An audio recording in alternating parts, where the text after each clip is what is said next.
वास्तुशास्त्र का ये practical remedy आपके लाइफ में बहुत बड़ा एक माइलस्टोन रहेगा।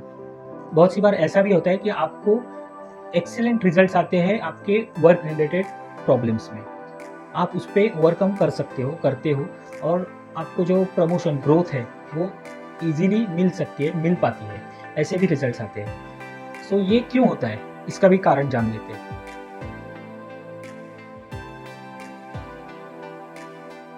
Hello knowledge seekers, this is Jitendra Vichare. Welcome you again in new video of जीत किस टू अनमोल।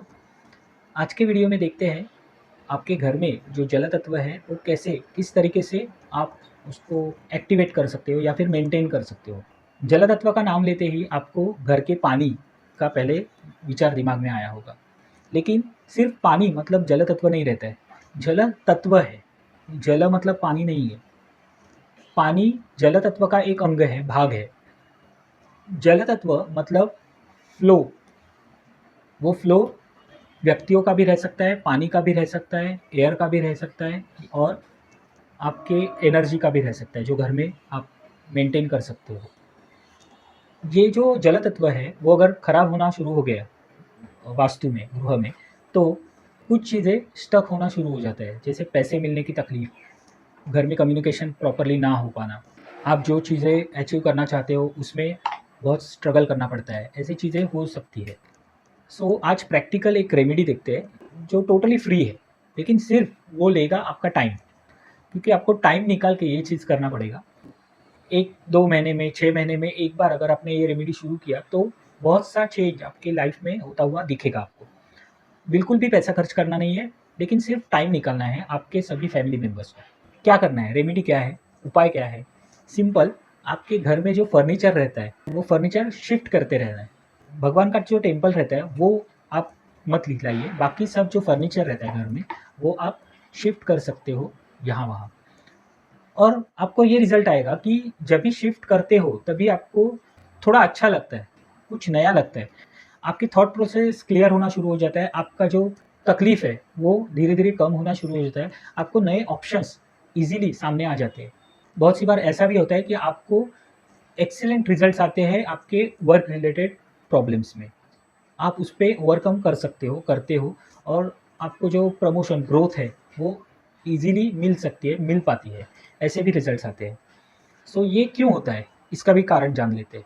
मेरा वास्तुशास्त्र का जो वीडियो है वो अगर आपने देखा होगा तो उसमें पता चलेगा आपको कि वास्तु कैसा भी रहने दो, आपका ब्रेन, आपके ब्रेन वेव्स अगर अफ़ेक्ट हो रहे हैं तो आपको प्रॉब्लम्स आना ही है। वास्तु में जो चीज़ें रहती है, गृह में जो चीज़ें रहती है, आप जो चीज़ें यूज़ करते हो, उसका मैग्नेटिज़्म आपके ऊपर अफ़ेक्ट करता रहता है। अभी आपको लगेगा इसका कैसे मैग्नेटिज़्म, मतलब सोफ़े का क्या मैग्नेटिज़्म रहेगा? यूनिवर्स में हर एक चीज़ का मैग्नेटिज़्म रहता है, ये साइंस है। आप अगर अणु का भी एग्ज़ाम्पल लोगे तो अणु में भी मैग्नेटिज़्म रहता है। मैग्नेटिज़्म मतलब उसका एक फ़ोर्स रहता है, वो फ़ोर्स मैग्नेटिज़्म करके हम लोग जानते हैं। यूनिवर्स में हर एक चीज़ का मैग्नेटिज़्म रहता है, ऐसा साइंस बताता है। आप जिस घर में रहते हो उस घर की जो चीज़ें रहती है उसका मैग्नेटिज़्म आपके ऊपर अफ़ेक्ट करेगा, आपके ब्रेन के ऊपर अफ़ेक्ट करेगा। अगर आप उसकी जगह चेंज करते रहते हो फ्रीक्वेंटली तो आपके ब्रेन को अलग मैग्नेटिज़्म को फेस करना पड़ता है।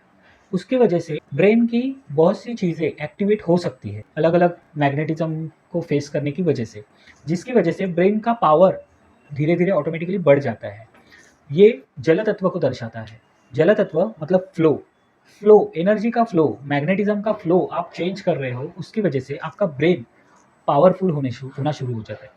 जैसे हम लोग जिम में जाते हैं, जिम में डंबल्स वगैरह उठाते हैं, जब बाइसेप्स वगैरह मारते हैं, उसकी वजह से हमारे जो मसल्स रहते हैं वो कैसे स्ट्रांग हो जाते हैं, वैसे ही सेम आपके घर में आप अगर चेंज करते रहोगे फ्रीक्वेंटली तो सभी ब्रेन्स को मैग्नेटिज़्म को फेस करने का ताकत जुटाना शुरू कर देता है वो ब्रेन, और ब्रेन अलग-अलग मैग्नेटिज़्म को प्रॉपरली फेस करता है और उसमें उसकी कैपेसिटी बढ़ती है।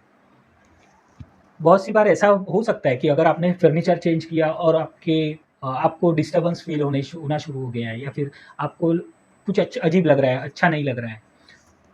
थोड़े दिन जाने दीजिए, आपको वो भी जो फ्रीक्वेंसी है वो सेटल डाउन हो जाएगी, क्योंकि वो मैग्नेटिज़्म को ब्रेन एक्सेप्ट नहीं कर पाता है। इसके लिए आपको अगर सोफ़ा यहाँ से उठा के वहाँ पे रखा तो आपको थोड़ा-सा अजीब लगता है, थोड़ा-सा अनईज़ी फ़ील होता है। होने दो, कुछ घबराने की बात नहीं है। उसकी वजह से आपको एक्सट्रीम लेवल के नेगेटिव रिजल्ट्स आने वाले नहीं हैं, ये भी जान लीजिए। आपको अनईज़ी हो रहा है, थोड़ा-सा वो होने दीजिए, थोड़े दिनों के बाद वो नॉर्मल हो जाएगा। और फिर थोड़े दिनों के बाद, थोड़े महीनों के बाद वापस वो चेंज कीजिए। ये फ्रीक्वेंटली चेंज करने की वजह से ना आपके ब्रेन को बहुत ताकत मिलेगी और वास्तुशास्त्र का ये प्रैक्टिकल रेमेडी आपके लाइफ में बहुत बड़ा एक माइलस्टोन रहेगा। मिलते हैं नेक्स्ट वीडियोज़ में ऐसे कुछ रोचक तथ्य जानने के लिए और ऐसे कुछ प्रैक्टिकल रेमेडीज़ जानते हैं जिसकी वजह से लाइफ में कुछ बदलाव हम लोग पॉजिटिवली ला सकें। तो सब्सक्राइब करना मत भूलिए, शेयर भी कीजिए और लाइक भी कीजिए। मिलते हैं नेक्स्ट वीडियोज़ में to know the unknown. Thank you.